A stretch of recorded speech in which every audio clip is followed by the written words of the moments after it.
माँ देवी,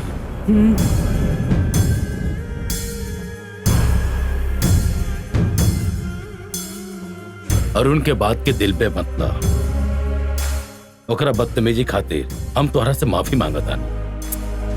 अरुण जे कुछ भी कहलस यही जाके हालात के वजह से कहलस। हमके ओकर बुरा ना लागल, बुरा ई लागल कि काल चक्र भैरवी ले गई। हाँ माधवी, हमनी के भैरवी के ढूंढे के ही पड़ी।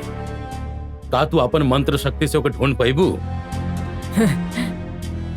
भैरवी के वो काल चक्र के असली शक्ति के अच्छा से पता है, यही से हमनी ओकरा इतना आसानी से ना ढूंढ सकेनी।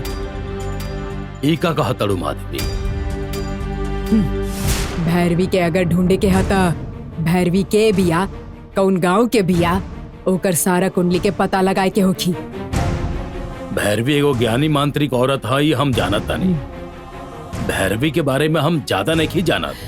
हाँ, जानकी के ओकरा बारे में पता बा, काहे कि जानकी और भैरवी एक ही गांव से बाटे। जानकी मतलब देवसेना के माँ?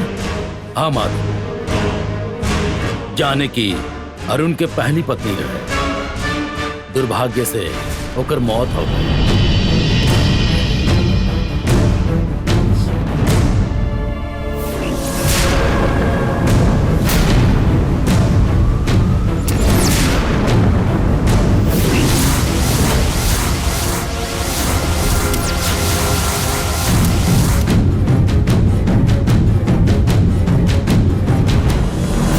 भाई माधवी का सोचताड़ू? वो भैरवी के पकड़े खातिर हमके एगो रास्ता मिल गई है।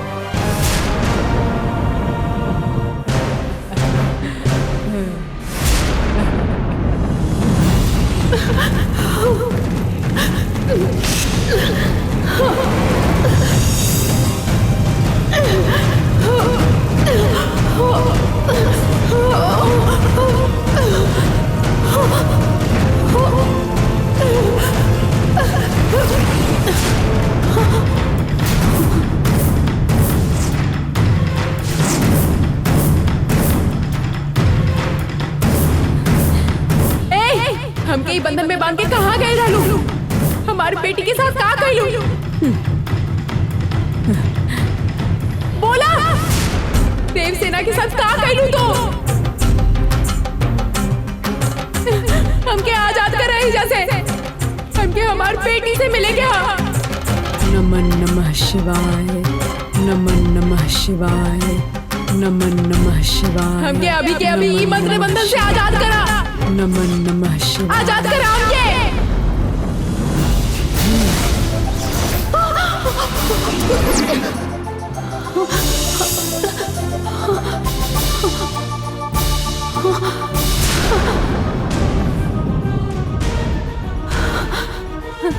रुक जा, रुका।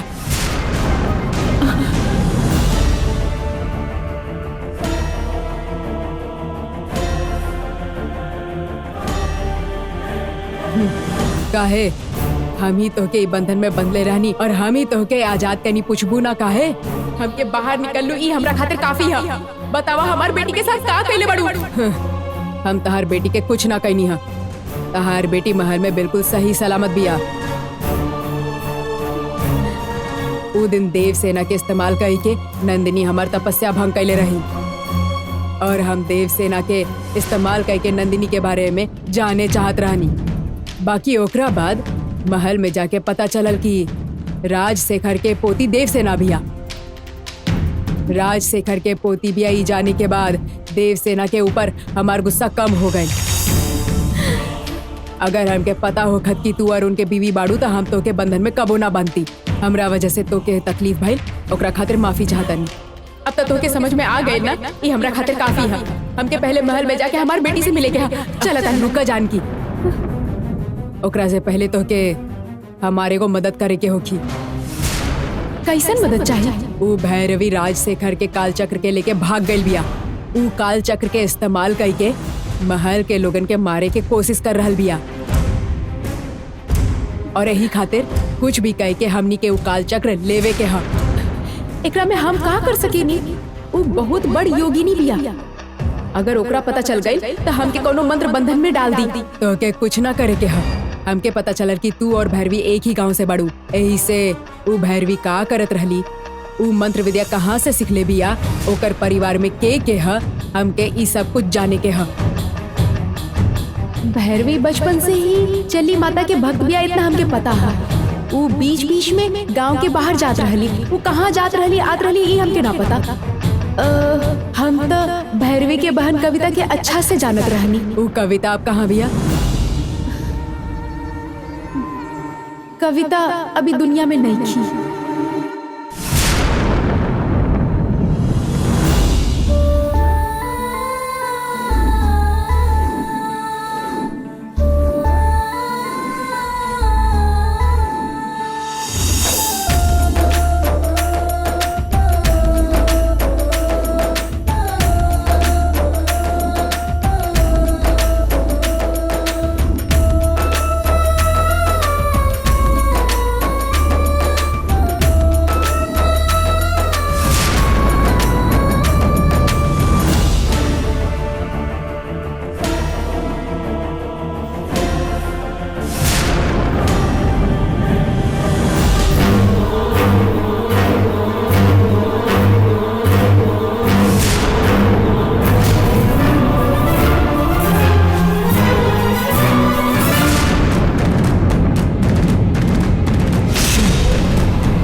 और उनसे एक तरफा प्यार करत रहली कविता, यही से वो खुदकुशी करे के फैसला कैले रही और अपन जान दे दी।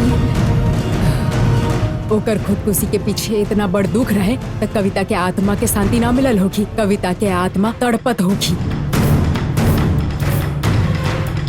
हम फिर भी ओकरा बारे में पता लगातानी और देखतानी कि ओकर आत्मा कैसन हुआ।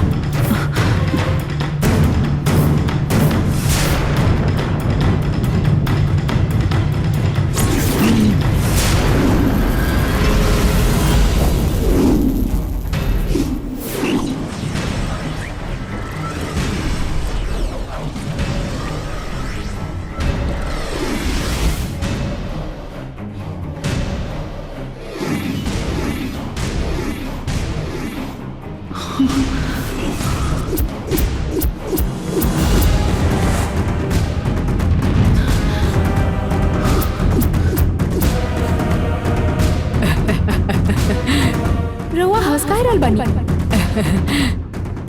जैसन कि हम कहले रहनी, कविता के आत्मा तड़प रहल बिया। कविता के आत्मा और भैरवी के का संबंध है? संबंध है, पहले तू हमरे साथ चला।